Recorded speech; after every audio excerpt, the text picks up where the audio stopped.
A vivir que son 2 días. Javier del Pino.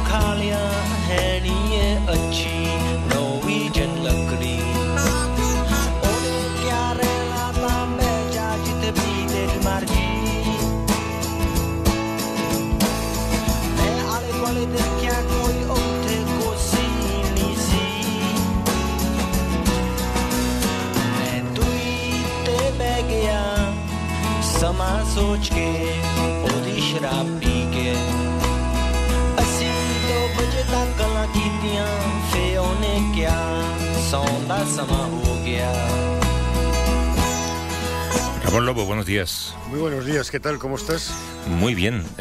Oye, estaba escuchando en los titulares estos que comentábamos ahora, las elecciones en Portugal. Sabes que el líder de la ultraderecha portuguesa, que es un tío que se llama André Ventura, el Vox portugués, ¿no? Se llama Basta allí, es comentarista deportivo. Yo me preguntaba, ¿para cuándo, Ramón, tú una candidatura política? Creo que el pueblo lo necesita también, ¿eh? No, a mí no me gusta la política. Me gusta la política desde fuera, dentro no me gusta nada. Tuve una profesora en COU que dijo que de todos los alumnos que habían pasado por ese centro, si alguien iba a hacer carrera política me decía que era yo. Y se equivocó, claro, no me gustó. No, yo estuve en el PSP, el de Tierra Galván, muy pocos meses y montamos una revolución los de universidades y claro, perdimos. Y ahí acabó toda mi carrera política. No me interesa. Me interesa más la posición de periodista. Oye, has tenido algo que celebrar, ¿no? Sí, ayer celebré 66 años y hoy celebro 66 y un día. Y estoy muy contento de los regalos, entre ellos una carta que me llegó aquí a la SER de Begoña, una mujer de Zaragoza, no voy a decir el apellido, que es de Logroño, una carta muy bonita que habla de los abrazos, habla de mi madre, habla de la suya y con un par de regalitos, entre ellos un pasaporte apátrida. ¿Un pasaporte, perdón? Apátrida. Apátrida, que está hecho como con clips o... Sí, no, es un pasaporte que lleva frases de distintos escritores y pensadores y pensadoras sobre qué significa ser apátrida y no tener patria, o que la patria tuya sea mucho más amplia que la patria que está metida en las fronteras. Pues mira, hablando de pensadores, vamos a arrancar que nos espera uno. Venga. Vamos. When the sins of my father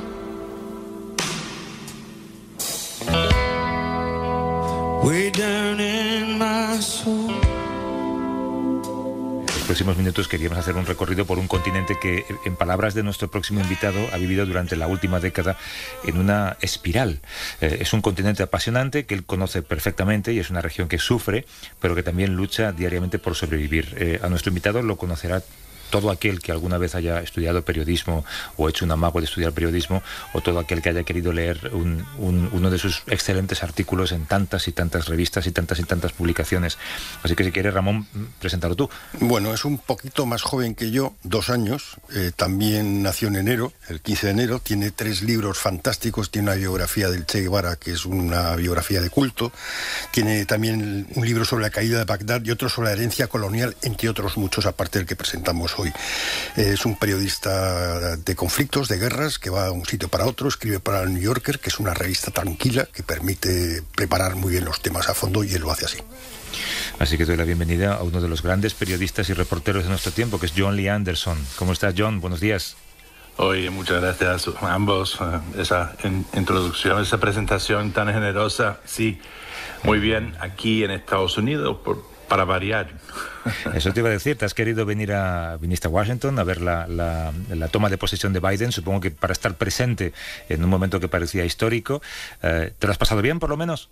Sí, hombre, así es. De hecho, yo no pude quitarme, digamos, la compulsión de estar. Sí, yo creo que uno de mis impulsos por ser periodista es un poco por ser testigo de la historia, y hay historias que me interesan demasiado. Uno de ellos es lo que estaba pasando en mi propio país con todas las vicisitudes debajo de Donald Trump y anticipando pues la toma de posesión de Kamala Harris y Joe Biden. Pues yo quise estar, entonces me hice acto de presencia y bueno, de hecho tengo que decir que me siento muy aliviado desde que vi que la Kamala y luego Joe Biden pues tomaron su juramento.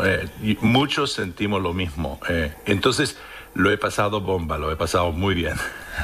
Te habíamos invitado, John, a hablar del libro que acabas de publicar, que es Los años de la espiral.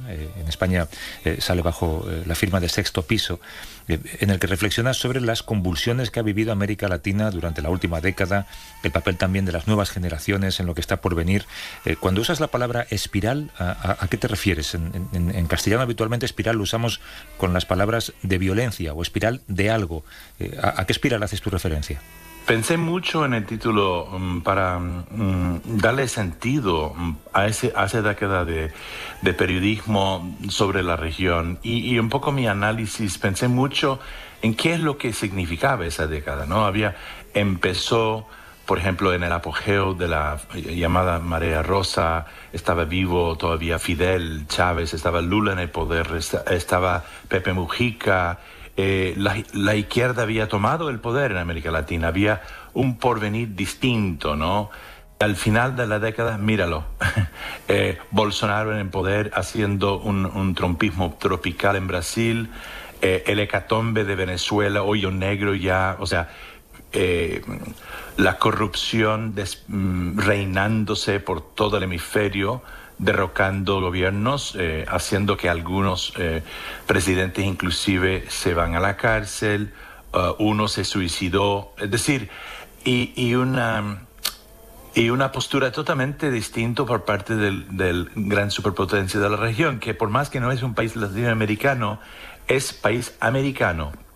Y comparte estoy hablando de Estados Unidos, y comparte esa condición de sincretismo, de países de inmigrantes y de ser el gran socio del Nuevo Mundo, que también tiene una sombra que afecta mucho a los demás. Y hace 10 años era Barack Obama y terminamos la década con Donald Trump. O sea, un cambio radical, pero dentro de esa década también había vaivienes por parte de las tendencias y los matices de comportamiento en América Latina, ¿no? Como decía en el principio, pues la izquierda en el apogeo, al final en el suelo, un pequeño repunte este año, una economía rocambolesco.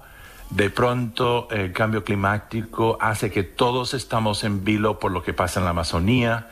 La presencia china incipiente, cada vez un poco más consolidada, una región que por un lado aparentemente marcha hacia adelante y por otro lado retrocede. Chile es un buen ejemplo, ¿no?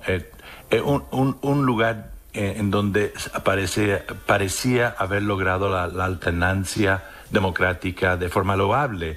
Entonces, por eso pensé que el término espiral era lo más adecuado, y creo que, digamos, para explicarlo, por qué tantos retrocesos y avances y digamos, la condición permanente aparentemente de estar en limbo, ¿no?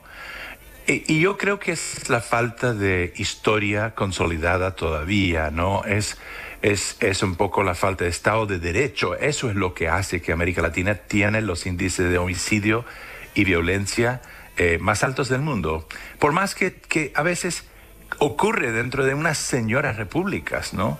Entonces tienes unas condiciones propias, diferentes a Asia, diferentes a África, diferentes de Europa. Tiene su condición propia y es una espiral que ojalá logra desenfrascarse y ir hacia adelante de una vez, ¿no? Pero todavía no da. Y esta década pasada era dramáticamente rocambolesco. Se puede decir que entramos en un periodo en el que la nueva presidencia de Estados Unidos va a mirar sobre todo a China, a Rusia, a Asia, a Oriente Próximo. África está en un despertar muy interesante. América Latina tiene el riesgo de quedarse ahí detrás. Y después lo que mencionabas de las varias izquierdas que ha habido con distintas propuestas, desde Lula, Mujica, Chávez o Evo Morales, ¿qué queda de todo eso y qué despertar puede tener América Latina ahora? Mira, América Latina nunca, bueno, desde la época de Reagan, con el final de la Guerra Fría, América Latina no ha vuelto a ser, como diríamos, neurálgico, ¿no? O cinético, es decir, un lugar en que Washington lo señala como un lugar de prioridad de seguridad nacional, pero empieza a volver a hacerlo. Y no por lo que podríamos presumir, Venezuela, ¿no? Que hay una contención ahí que ya lleva 20 años, ¿no? Ni de Cuba, que ya es bastante hornilla de fondo ya, ¿no? Es casi estable en su permanencia. Más bien en México y Centroamérica, seguido por Brasil, van a ser los temas problemáticos de primera instancia para la nueva administración Biden.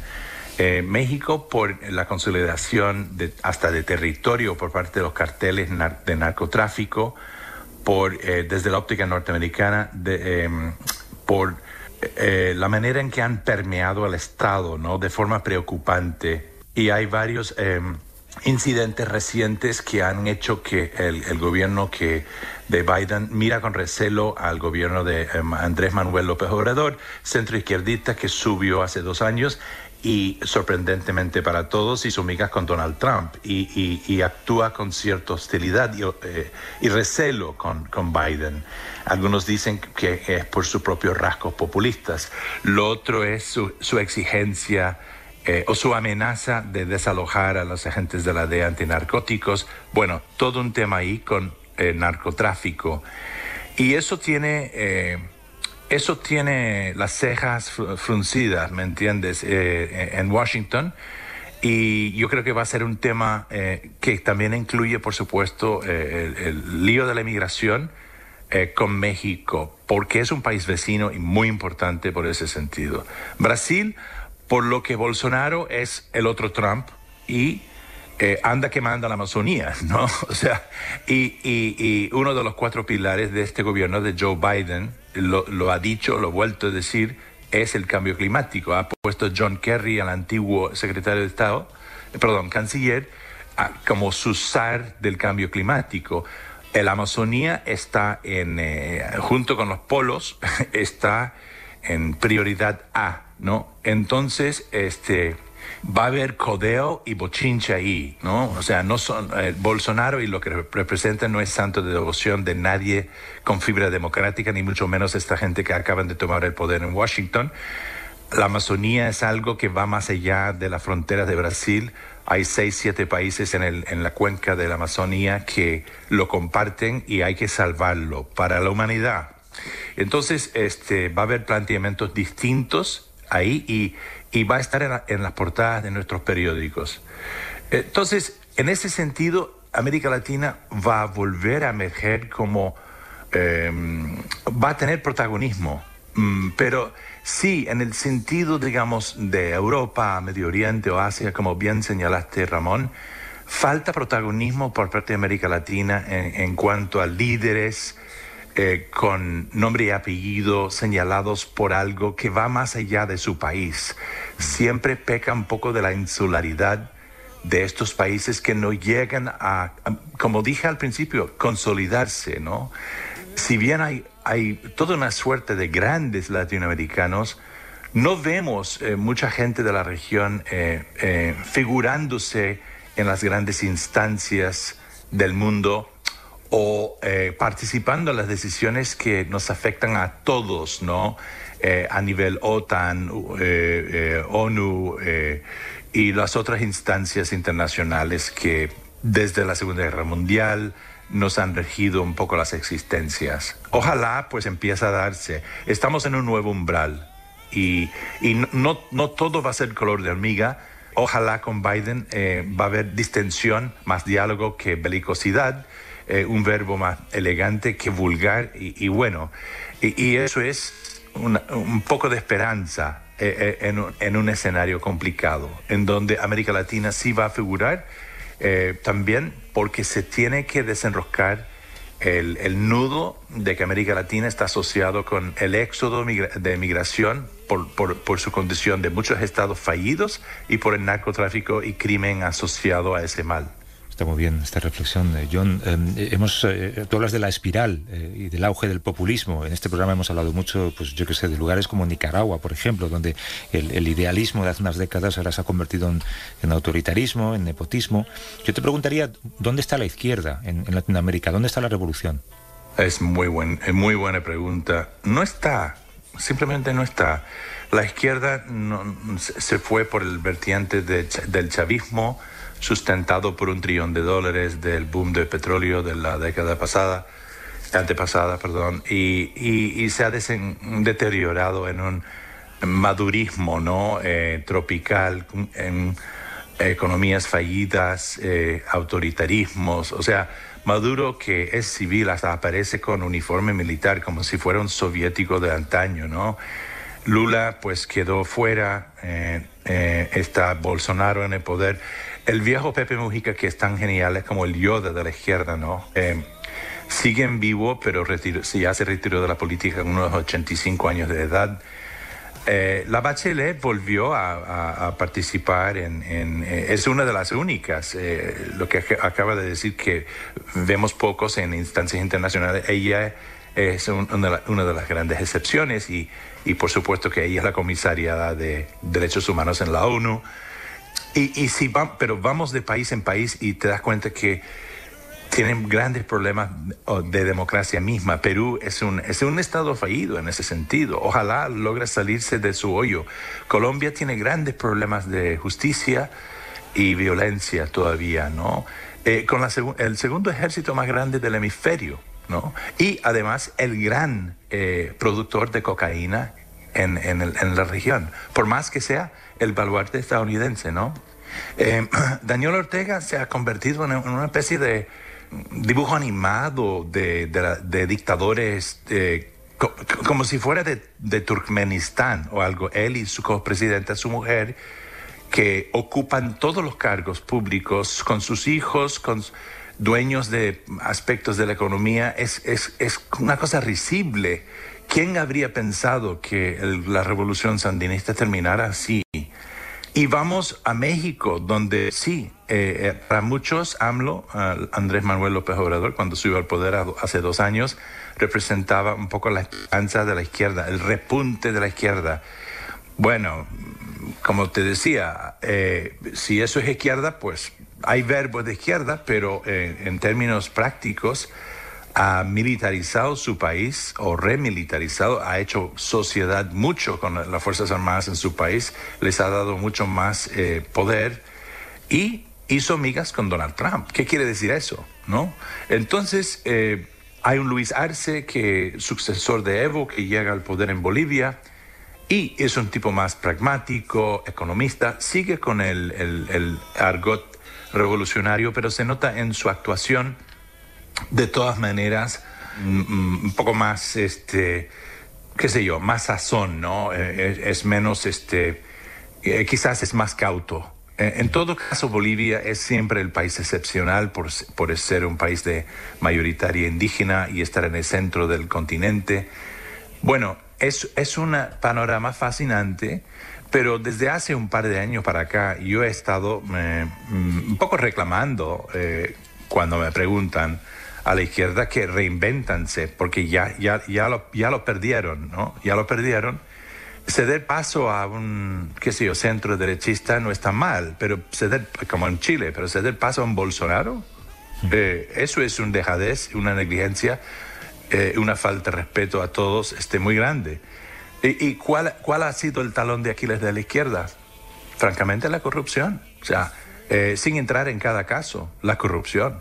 Lo que tuvimos era una generación de, sobre todo viejos, que llegaron al poder habiendo sido o guerrilleros o socialistas, o reclamando ser todavía socialistas hace una generación, y en lugar de cambiar sus países, o no pudieron, lo que sea, capitanearon países capitalistas. Y en esa hazaña, esa contradicción, muchos se tragaron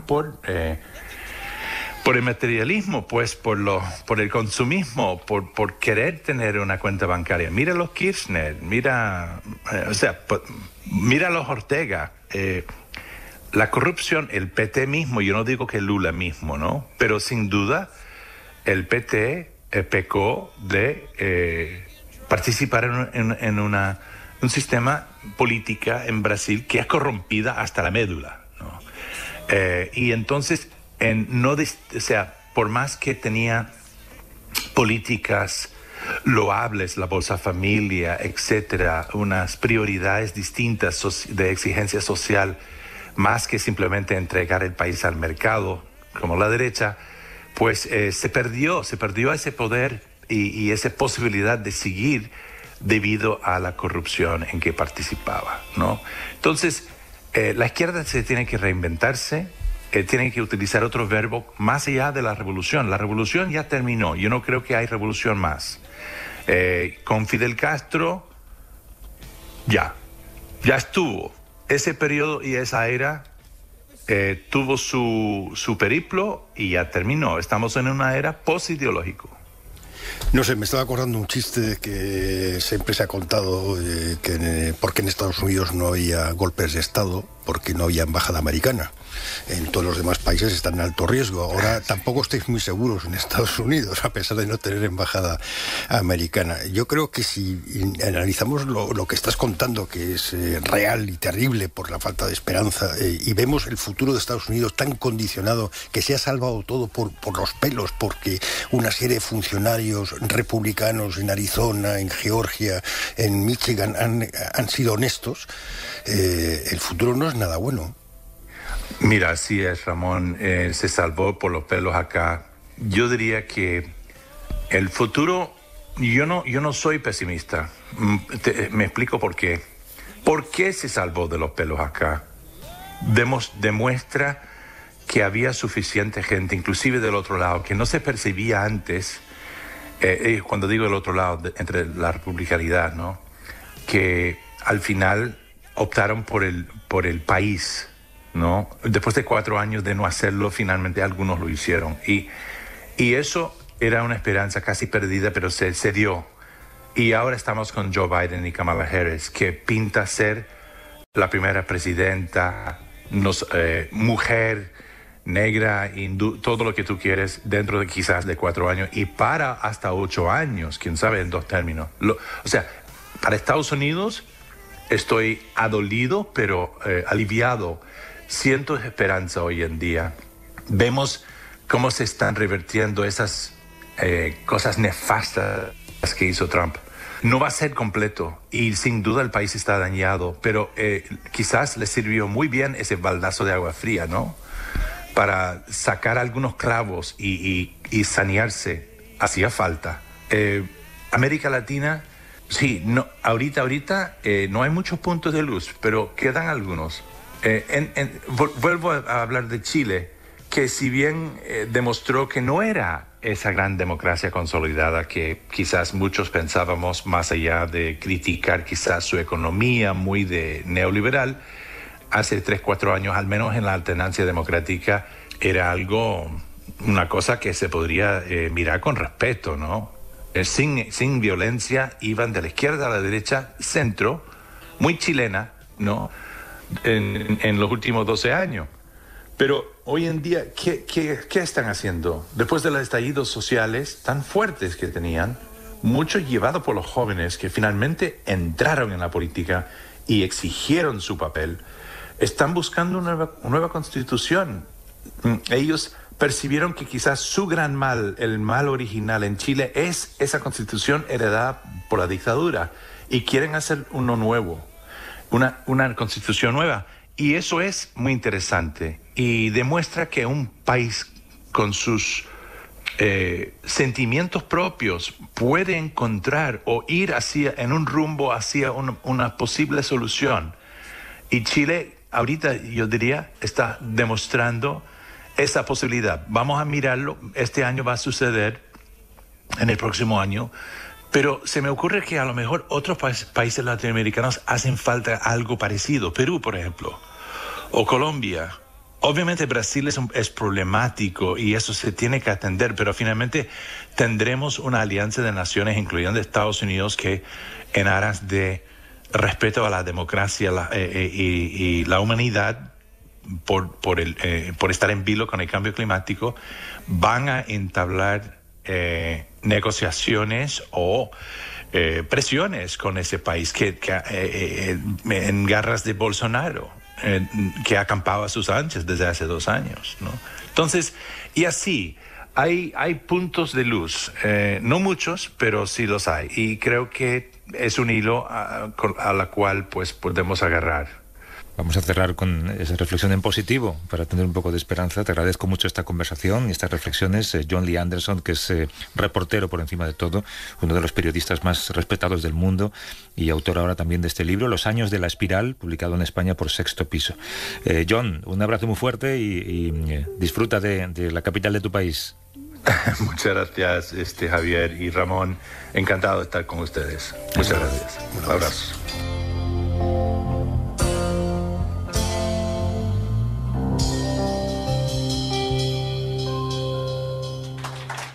A vivir que son 2 días. Javier del Pino.